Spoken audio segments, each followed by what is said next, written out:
আরে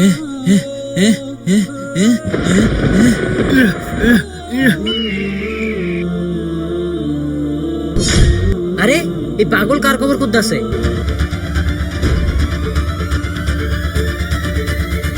আরে ভাই, এই পাগলটা কার কবর খুঁজতাছে? আরে ভাই, ওইটা তোর মার কবর। ওর মা কিছুদিন আগে মারা গেছিল।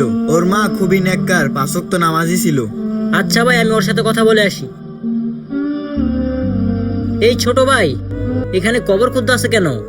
না, আমাকে খুঁজতে দেন। আরে ছোট, আমাকে বলো তোমার আসল ঘটনাটা কি? আমার মা অনেক কষ্ট আছে। আরে ছোট ভাই, তোমার মা তো অনেক নেককার ছিল, 5 ওয়াক্ত নামাজ পড়তো, তাহলে তোমার মা কেন কষ্টে থাকবে? ভাই, আমার মামার কাছে স্বপ্নে এসেছিল। আরে ছোট, তোমার মা স্বপ্ন এসেছিল তো কি হয়েছে? ভাই, আপনাকে বলি, আমার মা প্রতিদিন স্বপ্নে এসে আমাকে বলে আমার এখান থেকে তুলে অন্য জায়গায় কবর দে। অন্য জায়গায় কবর দিতে? কিন্তু কেন? উনি বললো যে ওনার কবরের পাশে একজন গুনাহগার ব্যক্তির কবর আছে, ওই গুনাহগারকে যখন শাস্তি দেয় আমার মা কষ্ট পায়। আরে ছোট, তুমি আমার সাথে চলো, তোমার মা এবং তার পাশের গুনাহগারের জন্য দোয়া করব। আল্লাহ যাতে তাদের মাফ করে দেয় এবং শান্তি দেয়।